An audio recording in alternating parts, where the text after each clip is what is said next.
Group D का आज test लिया गया है BR क्लासेस में, और इसमें जो भी जितने भी क्वेश्चंस थे मैथ्स के उसका एक सेट मैं आपके लिए सॉल्यूशंस के साथ यहाँ पे ला रहा हूँ।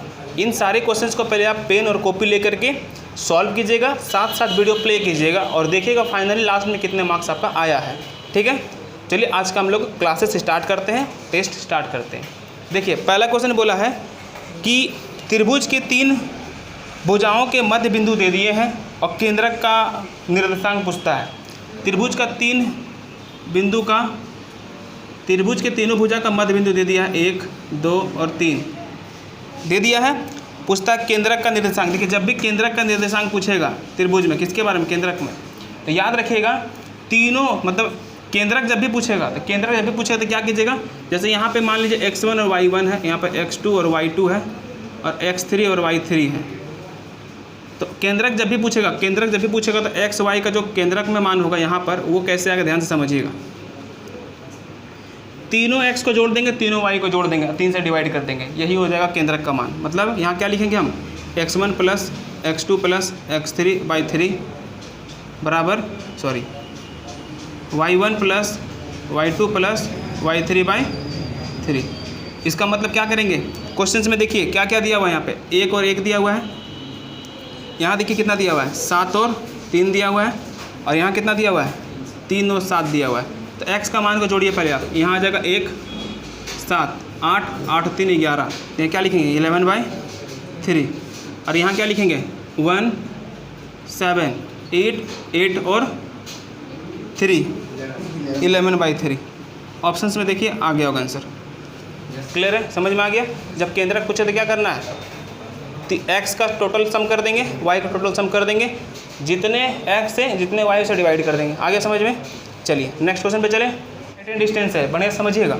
बोलता है प्रकाश स्तंभ के शीर्ष से 2 जहाज का अवनमन कोण पूरब की तरफ 45 और 30 है। देखिए जब भी अवनमन कोण बोलेगा आपको अवनमन कोण के बारे में नहीं सोचना है, उन्नयन कोण के बारे में ही सोचना है। ठीक है, ध्यान से समझिएगा।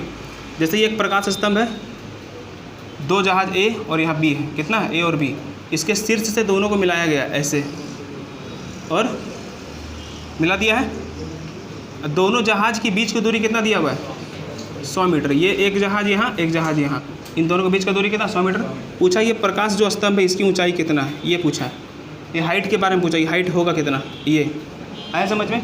तो ध्यान सुनिएगा, हम लोग क्या बोले हुआ, एंगल कितना कितना दिया है, 30 और 45।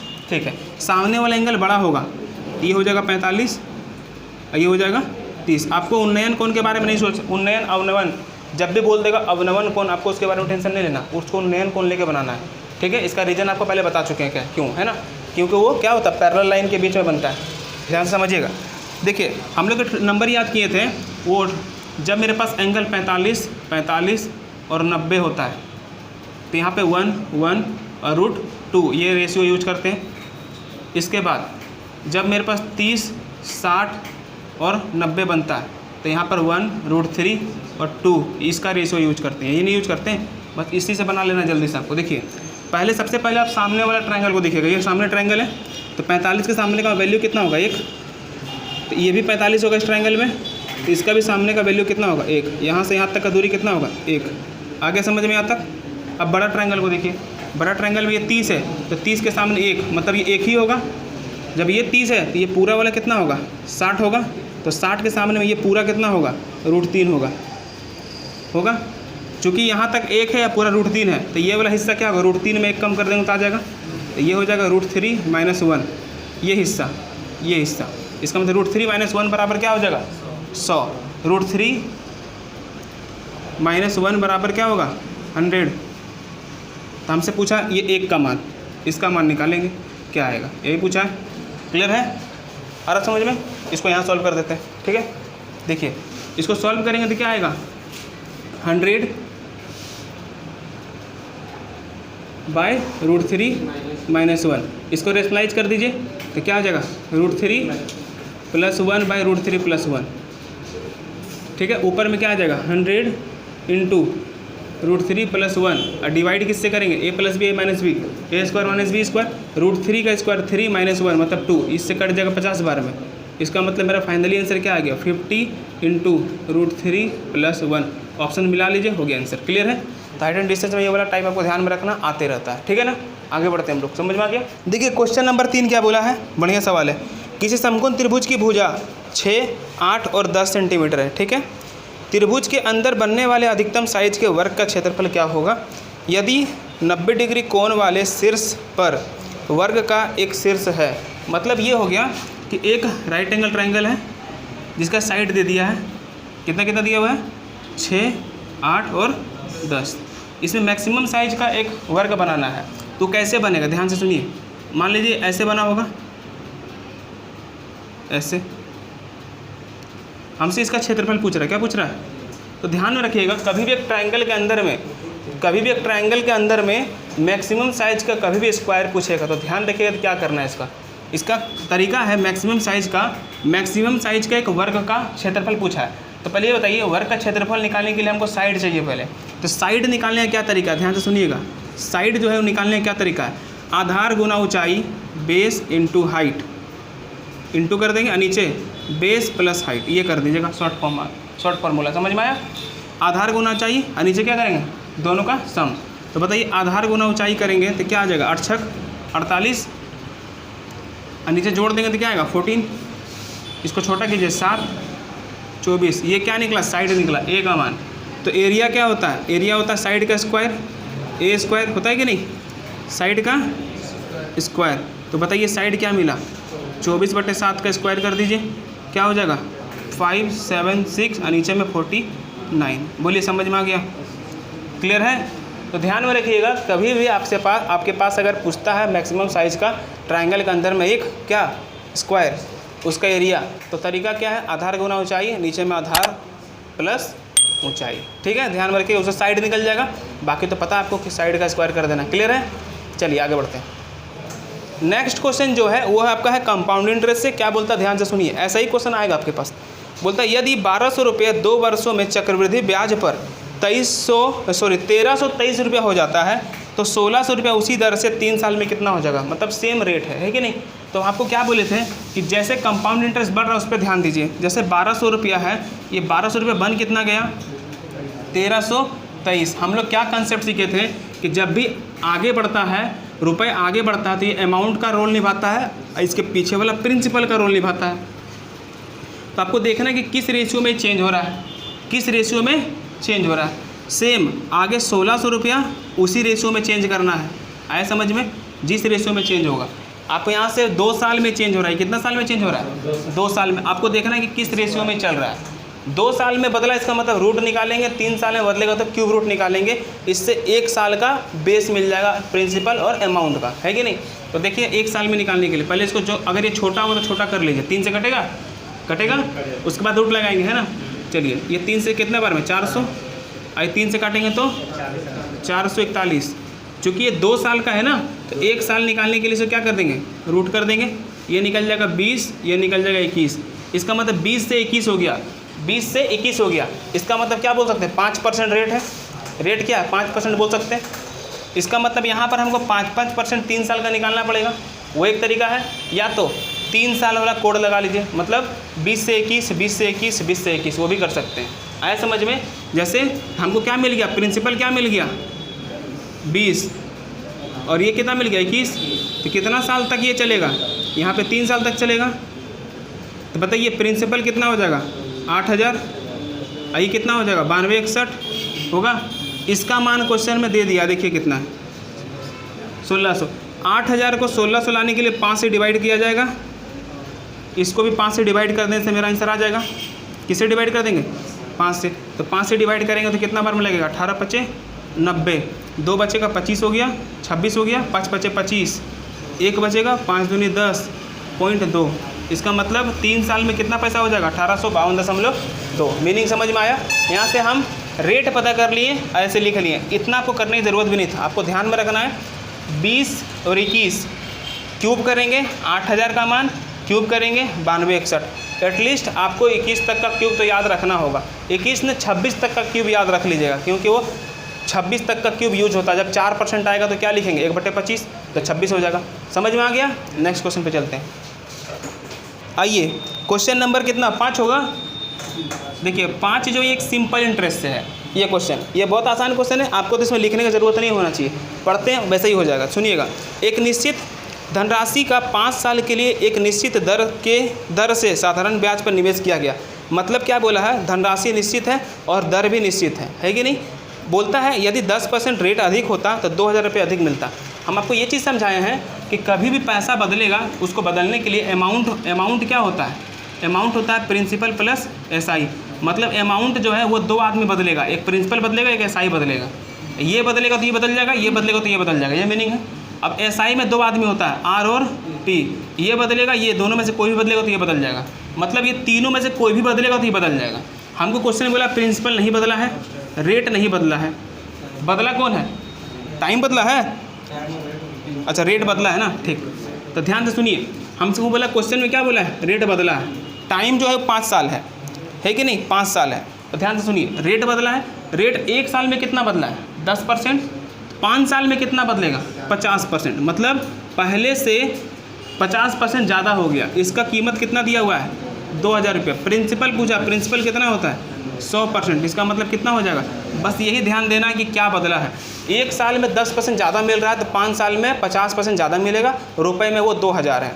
प्रिंसिपल होता है 100% का मान हो जाएगा 4000। क्लियर है, आगे बढ़ते हैं। चलिए नेक्स्ट क्वेश्चन है, एक डीलर 7660 रुपये में एक वॉशिंग मशीन खरीदता है। मुद्रित कीमत पर 12% छूट के बाद भी वह 10% लाभ कमाता। आपको ये कुछ टाइप बहुत बार बताएं कि जब आपके पास डिस्काउंट हो, डिस्काउंट के बाद भी आपको अगर प्रॉफिट हो रहा हो तो वहाँ पर एमपी और सीपी का डायरेक्ट रेशियो निकाल सकते हैं। ये बोले थे एमपी कैसे निकालेंगे, 100 में देखिए एमपी के साथ में डिस्काउंट का रिलेशन होता है, अब सीपी के साथ में प्रॉफिट का रिलेशन होता है, तो दोनों का रिलेशन चेंज कर देंगे, मतलब प्रॉफिट इसके साथ आ जाएगा। अब प्रॉफिट का मतलब होता है बढ़ना, तो ये 100 था, ये 110 कर देंगे, ये भी 100 है और डिस्काउंट का मतलब माइनस होता है, इसका मतलब इसको 88 कर देंगे। बस ये हो गया रिलेशन किसका, एमपी और सीपी का। ये कटेगा तो काट के छोटा कर देते हैं, इसको 22 का टेबल में 4 बार में, 22 का टेबल में 5 बार में। अब क्वेश्चन में दोनों में से कुछ ना कुछ दिया होगा।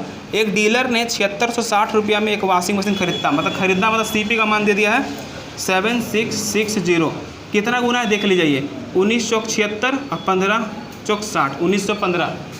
इसको 1915 से गुना कर दीजिए, 1915 से, तो 15 पचे 75 और 19 पचे 95, मतलब 95 75 आपका आंसर हो जाएगा। क्लियर है, आसान था, ऐसा ही बनाना है आपको पेपर में, ध्यान रखिएगा टाइप। चलिए नेक्स्ट क्वेश्चन पे चलते हैं।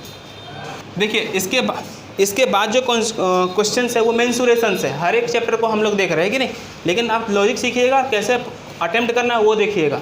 चलिए एक तांबे के गोले का व्यास कितना है 6, जैसे व्यास बोला रेडियस बताइए कितना होगा, आगे बढ़ा जाए। उसे गलाकर एक समान क्रॉस सेक्शंस के लंबे तार बनाए जाते हैं। यदि तार की लंबाई कितना दिया हुआ है 36 दिया, तार का लंबाई कितना दे दिया है, लंबाई मतलब उसको हाइट बोल सकते हैं, कितना है 36 सेंटीमीटर। तो तार की त्रिज्या पूछ रहा, तार का त्रिज्या पूछ रहा। पहले एक बात समझ लीजिए, कभी भी हम किसी चीज़ को गला करके दूसरा चीज़ बनाएंगे तो वॉल्यूम उसका सेम रहेगा।